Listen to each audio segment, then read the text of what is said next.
Well, hello and welcome to Top Dice Table Talk. And we've got Alan with us as usual. Hi, Alan. Good evening. And we've got Stu Hello. back. Times two. That's great. And first timer, Steve. Hiya, Steve. Hiya. Well, I think we'll go with yourself as usual, Alan, because we're the hosts here, so we talk first, don't we? Well, we talk first and we talk the most. Let's just say we talk the most. Yeah, we do indeed. So how's your week been, Alan? Hectic. Yeah, just lots of stuff going on. Busy. We've got incoming shipments and things like that all going on. My dad's not very well. I had my dad at Christie's yesterday for 5 hours for a 10-minute conversation that could have been a phone call. So that wasn't great. But yeah, played a bit of Traveller last week, which was good fun, as usual. We've got new releases and we've got projects coming here, there, and everywhere, and all kinds of good stuff going on. So yeah. What's the big seller currently for GMS? The big seller at the moment, Mythic Bastionland continues to do well at both levels. So we're selling that sort of through our own website, but we're also selling it into retailers as well. And an interesting one actually, we've started working with an FLGS in Budapest. And they've ordered 2 boxes of Mythic Bastionland, amongst other things, and Aegean actually, Stu. So yeah, it's that's been good. Really good to see. It has. That's well, I could understand the Aegean link over there a little bit, almost, but that's some good news anyway. So there we go. That's the hot seller of the week. Stu, how's life with you? I believe the release is now out, as been mentioned there by Alan. So tell us a bit more. So this Isle of Pelops, this was kickstarted in November of 2024. It's late for a lot of reasons. It's later than I had originally planned, but it's now out and it's now available for the public. It's gone to all the Kickstarter backers. So it's a nice supplement to Aegean. It's got a lot of stuff about the Peloponnese, so the southern mainland chunk of Greece, which is all named after Pelops, who was a king, and it's got big old adventure as well. So it's got a 4-part campaign which involves trying to put demons and things back inside Pandora's box or Pandora's jar, really. So yeah, and that takes you through pretty much all of the places that are mentioned in the book. So it kind of gets you traveling around and visiting all the places that are mentioned. But, excellent. Yeah, and that's now available to the public. Good. Well, I love Greek myths, etc., as I mentioned last time. So this is one that I will be picking up at some stage and having a good read of, and hopefully getting to the table too. Cool. Steve, newcomer, tell us a bit about yourself. Introduce yourself. Who is Steve Cowley? So I've been hovering around the sort of outskirts of board gaming and stuff for years. I used to work for a company called Great Drive Gaming in Birmingham. They had a board game shop called Sidekick Games that I used to work for. And I've finally sort of taken the I think some people might say brave step. I think I might go with a different word other than brave. We're opening our own bricks and mortar store coming up soon in Glossop. So I'm kind of a new store owner, but working in lots of different areas. So I've got a tabletop printing company for miniatures.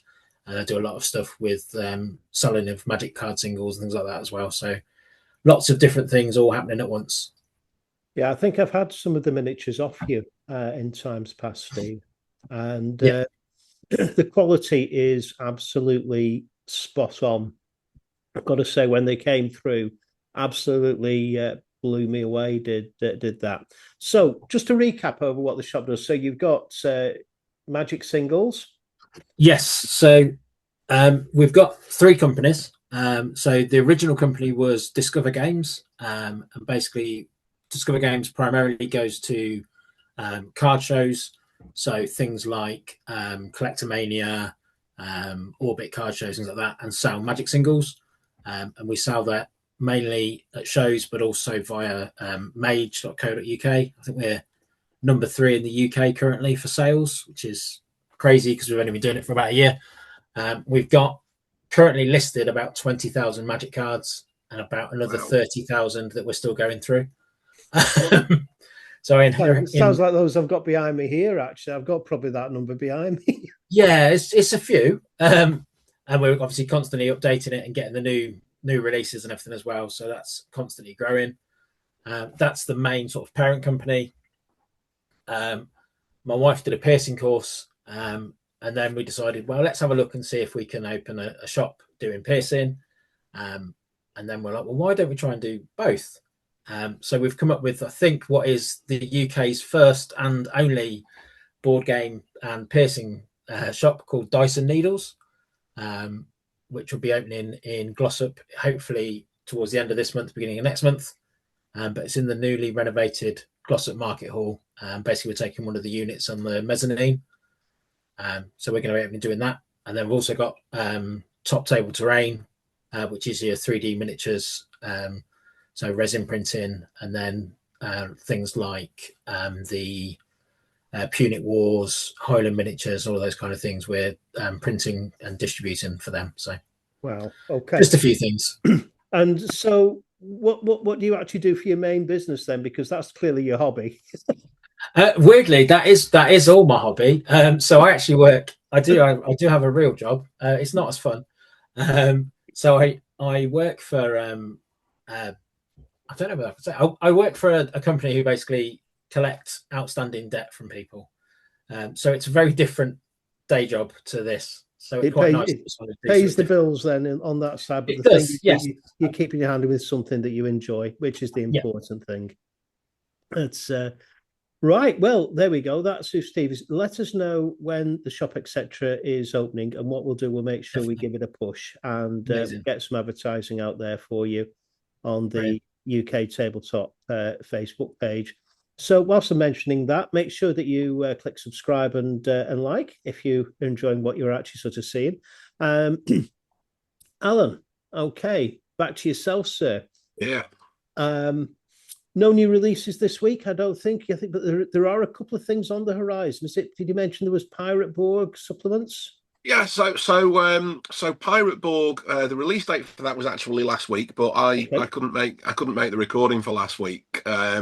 So yeah, that kind of crept out on the 10th of March. So that is the GM screen for Pirate Borg, a campaign book called Down Among the Dead, and a starter set which has been very, very well received.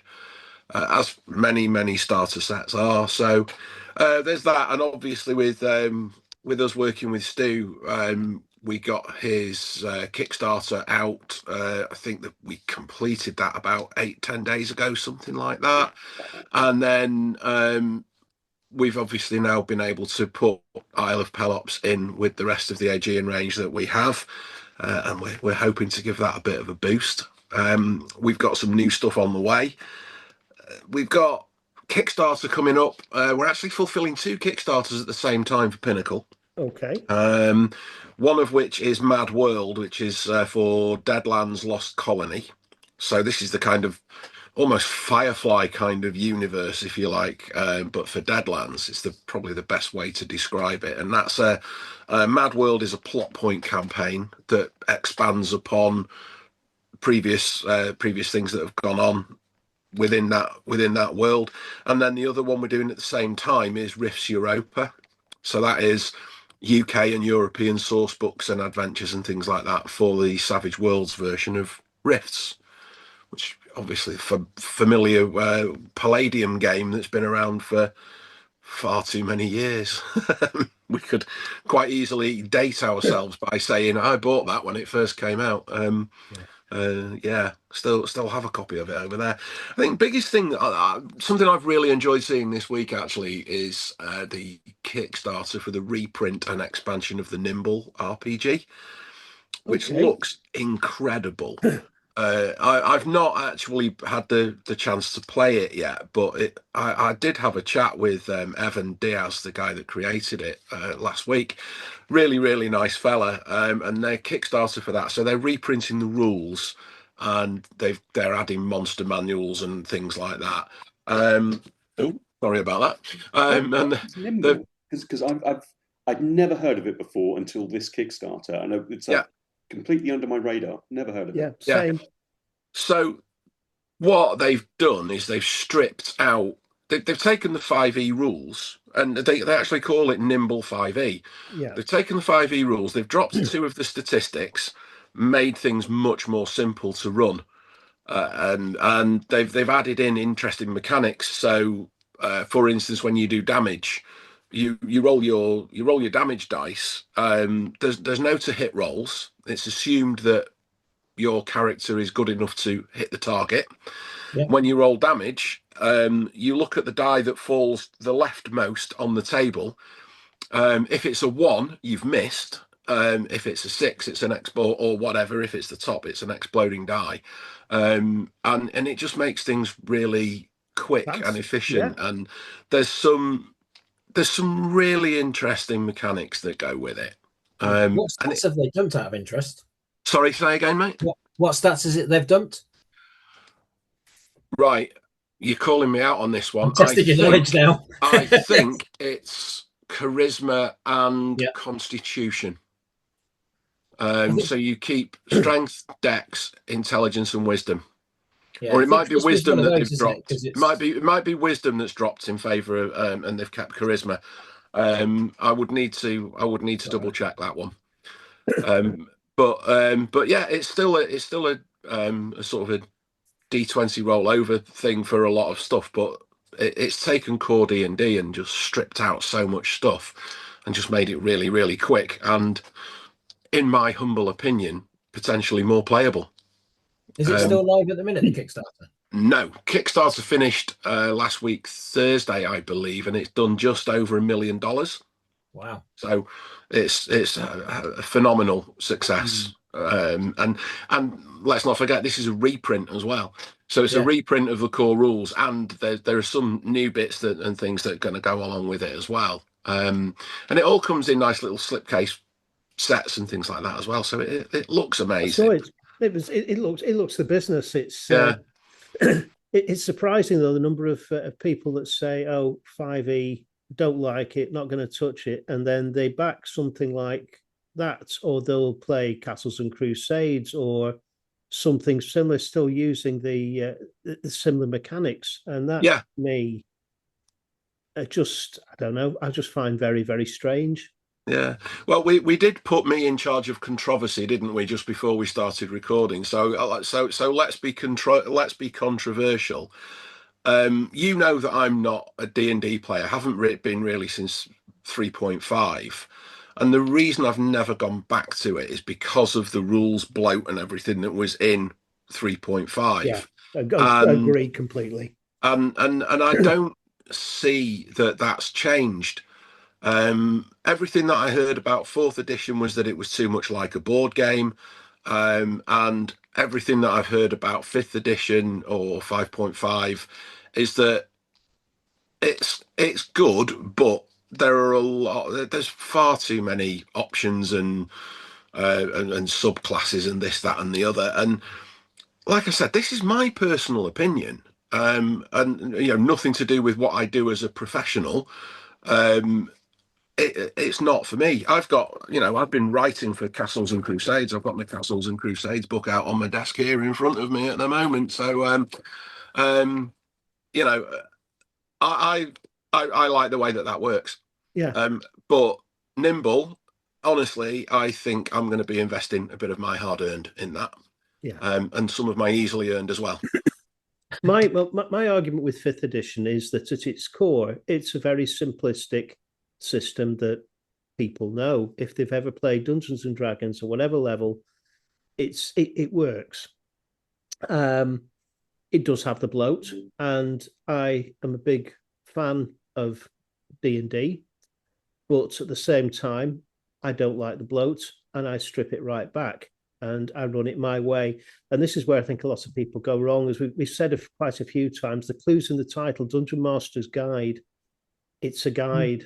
Use what you want, ditch what you don't, change what you feel like.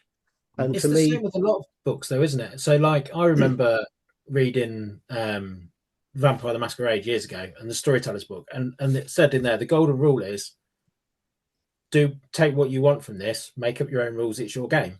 Yeah, and it's the same with Dungeons and Dragons. It's the same with any role playing game. Yeah. It's there to facilitate, but you shouldn't be stifled by the rules and the mechanics. Exactly. That's it. That's the whole thing. However, you do get the rules lawyers who will just say, this is not D&D, this is not Vampire, this is not Castles and Crusades, and kick off a stink with it. I've seen it quite a few times. What's your take on it, Stu? So I think the rules bloat is part of the thing that keeps people going back, because a lot of the rules bloat is in the classes, right? So if you play a fighter, it's a very different experience to playing a wizard or a monk or whatever. So they operate in very different ways. But I think that's, like, I'm not a huge D&D fan. I think it's a great skirmish war game. I don't think it's a particularly good role-playing game. But the rules, I think, are there to get you to come back and play it. So You've done your fighter class and you've enjoyed it. Now you can go and play a different class, and you've got a different role, different experience. You've got different rules that you are interacting with, but you don't have to learn an entirely new system. So I think that's I think it's a genius bit of design, even though it does put some people off, but I think it brings a lot of people back and keeps a lot of people playing. This is, again, I think you're spot on with that. You see so many channels on YouTube going, 5e is dead to me. I'm not going to touch 5e. 5e has changed. Dungeons and Dragons has gone as we know it. And yet, the same people have been making a living off YouTube, posting the same videos for about the last 3 years. Exactly. And this is it. And they'll turn around and sort of say, Dungeons and Dragons is dead to me. 2 weeks later, they'll be doing a splat show on what the latest D&D product actually is. And it's just like, oh, really? And the sheep that follow them keep on following. But hey, I think for me as well. So I've played D&D for years, and I think I've played, I mean, I'm showing my age, I've played AD&D and 3.5. 3.5 for me, I found 3.5 a nightmare, because it always seemed to be whoever knew the best spells won. And it didn't matter what else you did, the wizard with the best spells would win. Now 5, there is that bloke there, but then for me, there doesn't seem to be that class that just automatically beats everything else. So there is that bit more balance to it. And you don't have to know everything. You don't have to learn every single class, as long as the person playing it knows what their thing does. If you're not sure, you can read it, but trust the players to know what they're doing and what they can and can't do. Exactly. I found with 3.5, we had one player at our table, lovely fella, but he knew the rules that well. He created this character that could, quite easily be dealing 40, 50, 60 points of damage in one go. And I just, and everybody else is like, oh, well, I've done, 10, and that's about as good as I can do. And you just left, literally it became a joke around the table. Oh, there's a fight starting, right? Oh, you're on, it's, it's just like, quite literally let slip the dogs of war, because he was playing a construct that was like a 3-headed dog thing based on Cerberus, and we're in your realms there, Stu, again. But not as a character. It's what you said there, Alan. It took me back to the days of White Dwarf, and there used to be a strip in there called The Travellers, which was about Traveller, the role playing game. Yeah. You might remember it. And yes, there he is. There he is. And there was a character called Gavin in there, and Gavin was your typical army soldier type person, and he'd be walking around just anywhere and everywhere, just full of guns, doing as much damage as he possibly could, and all the others just used to sit back as soon as any combat started and let him deal with it. But it's I like go back to Vampire actually, because you mentioned Vampire there, Steve, and I know you want to sort of briefly touch on the Succubus Club, I think, don't you? Yes, so there's a new supplement coming out in March called Into the Succubus Club. And for those people that played any of the Chicago by Night, the Succubus Club was like, it was the go-to place. It had, when it first came out, there was a CD for it. It had its own supplement. It's got a labyrinth. It had vampire bands. It had everything. And from seeing the new supplement that's coming out, it's got rules on how to play, how to create a band as a coterie, how to then take that band across like Europe, touring all the major cities in Europe, and a full campaign structure for like this traveling band. And it just brought back so many great memories for me. And I genuinely love the idea. When it's out, as much as I've kind of shied away from the new edition, this Succubus Club, it's like, no, I need that. It's the new edition is different but good. I would sort of say I do like the classic, but we've played, the family's actually sort of played Vampire, and interestingly enough, I set it in the 1980s. And my wife and my daughter ended up forming a band. There you go, an 80s group with my son as the manager. So, so there you go. Josie and the Pussycats with blood. Yeah, very, very much so. And it was my daughter's first attempt at Vampire, and of all things, she chose a Malkavian. So I gave her a white rabbit that she could sort of see all the time, which she talked to relentlessly, which turned out to be a fey creature, which if you played Changeling, you'd probably be able to identify with. But yeah, I went through a phase when I was younger. My friend, he's sadly passed away now, but he used to run every White Wolf game there was going. So we played Vampire, Werewolf, Changeling, Mage, all of them. And he ran a campaign that I think by the end of it, when we finally stopped playing, and it was just because we all got lives and jobs and things like that, he'd been running it for like 25 years. Wow. And there was this overarching story between all of the different games. And we never quite got to the end of it, but it was like 25 years of storytelling. And it was almost guaranteed 2 to 3 times a month, every month for 25 years. Sounds like the one, Roger, who's a member of the UK Tabletop role-playing group, who comes from Preston. He and I played and alternated for quite a while, and he took off and did a similar thing, and the game's still going now, and that's 30 odd years later. Yeah. I've got my character still there, ready to return when the time's right to Preston by night, and maybe sometime. Stu, Alan, have you played Vampire at all? Oh, yeah. I was thinking about, so back in the 90s, my mate Dave Chapman, he ran Vampire for his group, for his mates in Hull. We were in Norwich, and we were playing investigators investigating the vampires. So we were investigating the other campaign, and that worked really, really nicely. We also did a lot of Mage as well. Mage was good fun. But yeah, Vampire was a massive influence on Aegean, like D10 dice pool, love it. Yeah, big influence. Yeah, I was a goth in the 90s as well. So Vampire was perfect. Most people were. Yeah. So I mean, I'm a rock music fan, and I bought Vampire when it came out, and I read it, and I thought, okay, not sure if I'm into this playing the villain kind of idea. Don't know if this is for me. I remember playing 1 or 2 games, and then the guy who was running that switched to Mage, and we were playing that. And I don't know whether it was the GM or the players, but it got a little. They started taking the clans and things like that a little bit too seriously, and there was a bit of like player v player and stuff like that. And I just thought, do you know what? This isn't what I play a role playing game for.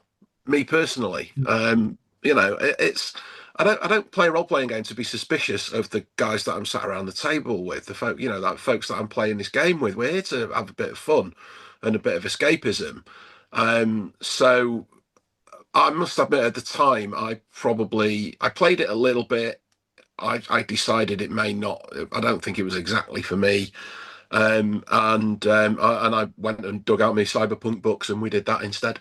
There's nothing wrong with Cyberpunk at all in any way, shape. So as long as you have 50 million D6. Well, yes, there is that.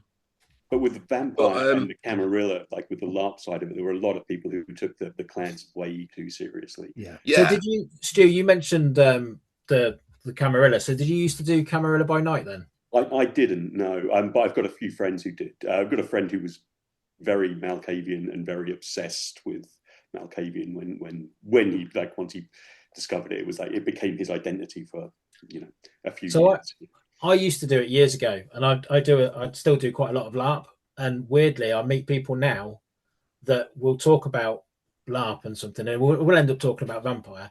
And then I'll be like, "Oh, I met you 20 odd years ago," and just don't remember meeting them.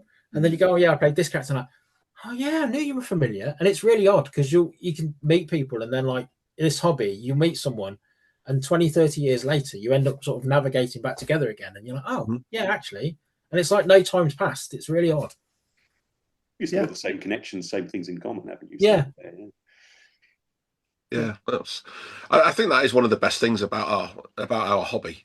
I've been playing these games now for 40 years, and it's not some. I'd say all of my best friends it's the gaming group that I had when I was a teenager. We're scattered to the four winds, and lives, jobs, children, blah blah blah, and a few times a year we all get together and we reminisce and we drink and we play silly games, and it's great. Talking it about is without a doubt. Sorry, together. Just wanted to sort of say, I think you're already aware of this, Alan. And a few others maybe as well. I'm going to be at the expo on the Saturday, so we'll see about arranging a bit of a meetup. I don't know if Steve or Stu, you're going to be going along at all to that. I think my plan's currently the Sunday, but that hopefully I'm trying to convince my wife I need to go for all of it, but she's not convinced. It's Sundays might be an option. It's Saturday's going to be a definite, so I'll be wearing the Top Dice t-shirts. I'll drop a few leaflets around for you as well, Alan, whilst I actually sort of go. Yes, there will be a few. We'll Stu's actually sponsoring some of the GMS stand as well for UK Games Expo. So anyone that was there last year may have recognised our the hanging hexagon banner thing that we had above our stand, because it was massive. Aegean is going to be plastered across one side of that at this year's Games Expo as well. So we'll be easy to spot. You will be. Right, we'll need to get a Robin Hood one for next year, but well, I'm aiming next 2-3 weeks to have a playtest document for that for Wolf's Head. So it'll be a character generation playtest, and then maybe 2-3 weeks after that, I'm aiming to have an adventure playtest. So I'm still working on it. I'm a bit more encouraged than I was last time. But forgive me if we covered this last time, Stu, but are you using the mechanics from Aegean for your Robin Hood game? Yeah. You're going to carry on with that system? To fit, but yeah, basically, yeah. Right. And again, D10 dice pool, a la Vampire. I love dice pools. If it works, then why change it? Yeah, that's the that's the way. We've all got our own favourite systems that we actually enjoy. I bet if we went round the table, so to speak, now we could actually go on. So, Steve, what's your favourite games system? I think it's close. It's between two. And it's between the D10 dice pool. I played Vampire and everything for so many years, and it was just amazing. But also the other one that's close is Free League Publishing, particularly the Alien and the Panic Mechanic. Panic Mechanic. I'm rhyming things now. Just the Scooby-Doo. That's it. But the ability to kind of have a mechanic that just can change everything. 1 minute everything's fine, and then all of a sudden all hell breaks loose. It's just, I really love it. It's just a simple D6 dice rolls, but it just has such a good impact on the game. It's really good. Yeah, that stress mechanic in Alien is amazing. Really, it does work really well. Yeah. Stu, what's is D10 your favourite? I'm guessing it will be. D10 dice pool. Like, weirdly, I don't have a stash of them like sitting in front of me like I usually do. They're all in the cupboard. I've got. That's a critical fail, that one. Yeah. See, I've got a confession. I wasn't aware of Aegean, and now I'm aware it's a D10 dice pool game. I am going to have to talk to Alan very nicely about getting some in stock. Yeah, excellent. So there we go. Consider it done, sir. Racking up as we go. You Alan, could be the first people to stock Isle of Pelops. Yeah. There you go. D10 like dice pool systems, like you know how well you're going to. Well, you don't know how well you're going to do, but if you've got a big pool of dice in your hand, you kind of feel like you're going to be powerful. Whereas if you've got two, you kind of think, actually no. So there's a real visceral kind of feel to having that dice pool. So I really like that. I also really like the Blades in the Dark mechanic, which is slightly different, not quite as many dice chucked about.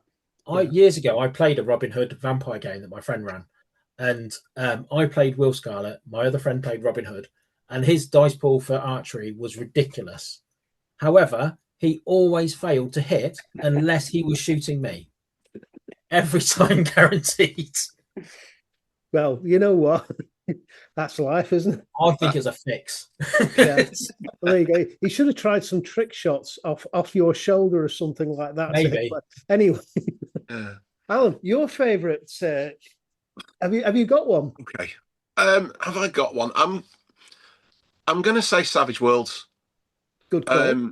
Because I've probably played Savage Worlds consistently for at least 15 years, if not longer. Obviously, I have my own setting book for Savage Worlds. It's given me a career. When my recruitment thing fell to pieces because of COVID, it gave me a career, and I wouldn't be doing what I'm doing now for GMS without that. But what I like the most about Savage Worlds is the edge and hindrance system, and things like the bennies and the exploding dice and stuff like that. It's really swingy, and if you embrace it, it's great. Yeah. And you have to work on that work on the basis that, like I said, look at this. Right, I said earlier on, I've been writing some stuff for Castles and Crusades, and I've got the page open here for skeletons and the stat blocks and things like that. Now, if you're playing a D&D or a D20 game and you come up against a skeleton, you know that there's a pretty good chance that you're going to be okay. You come up against a simple skeleton in Savage Worlds, you know that skeleton with the right dice roll is going to mince you. So because I really like that, because anything and everything can be a threat. Yeah. So that's great, and I just love the fact that you can use the bennies to sort of not take damage or re-roll. If you've fluffed a roll, you can try again. That's brilliant. And things like hindrances as well, just giving you that little cue for some role play. Yeah. And some people need a little bit of that around the table. So some people, I'm one, I role play quite easily. I'll pretend to be anybody and anything, I don't care. But some people have maybe not got, or they've got a few more inhibitions or whatever, and if you give them a cue to role play, then that, I think that can potentially be a very, very good thing. So yeah, I think Savage Worlds got to be my favorite system. That's a good one. For me, it's West End Games D6, Star Wars. Ooh, yes. Yeah. People think automatically it's going to be D&D or AD&D or OD&D, whichever. But no, it's the West End Games. That's just so elegant, easy, and cinematic, basically. Mm-hmm. So yeah, that's the one that I really. Spin the template, add some bits, done. Character generation out of the way. Yeah, it's great. Yeah, and that's another one where the lowest of the low end of enemies can still take you down. Yeah. Yeah, I like things like that. Yeah, do you know, I'd forgotten about Star Wars. I don't think I would say it's my favorite system. Not above Savage Worlds, but it is a great game. Yeah, it's well, they've got this. They've got the Adventure D6, which is kind of like an Indiana Jonesy-ish type games. They've got the D6 Space, and of course they've got D6 Fantasy. Now, D6 Fantasy, I'm not too fussed with really in the grand scheme of things, but certainly the science fictiony ones I do enjoy. And Star Wars for me is probably always going to remain one of my top games. Well, I was going to do a bit of a giveaway, but I'm going to keep it to next week, actually, because time, I think, is pressing. Any last words? Anything else we need to discuss, gentlemen? I don't think so. I'll tell you what I am going to throw out there is that I'm going to say a thank you to people on the Facebook group, because I put a post out there about because I'm looking at publishing only a drive-through thing, an adventure for Castles and Crusades, or any really sort of OSR/D20 type game it will work with. And it was where to put the stat blocks. Do you put the stat block where you've described the encounter, or do you put the stats all at the end? And I've had some really good comments and some really good input on it from the group. So I just wanted to say a thank you to everybody who has contributed to that discussion, and encourage, if anybody hasn't and they've got a thought on it, throw it up there. Yeah. So if you're watching this and you aren't already a member of the Facebook group, we've got the UK Tabletop Role-Playing Facebook group. The information's actually on the Top Dice information page. Go through and come and join us. It's a friendly bunch, and get yourself on here as well. That's two birds with one stone, that. I like that one. Well and so lessons we're going to take away from here: go pick up Aegean. That's going to be a big one. Go support Steve and his businesses. And if you're a shop, make sure you go and see GMS. And if you're none of those, come and speak to me. There we go. Oh, poor Uncle AD. Yeah, you know what? That's it. I just can't help being a media superstar, you know. It's a hard job, but someone's got to do it. It is, yeah. I can't match Steve Mayhew's sort of TikTok-ishness, though. That's I have to be honest. Every time you mentioned Savage Worlds, I was expecting him to appear. Yeah, he nearly came to join us on this one, but chickened out at the last one. He said he got things to do. I play in his Warhammer Fantasy roleplay game, and most of it he spends telling us how amazing his Savage Worlds game is. That might be a little bit of my fault, actually. All right, at least I know who to blame now. Yeah.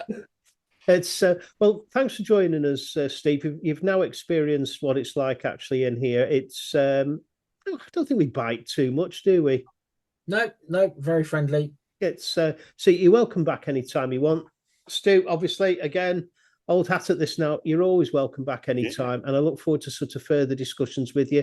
You don't need to have something to push to come and join us if you just want to come and join us for a chat. That's the door is always open there. And good luck for Pelops.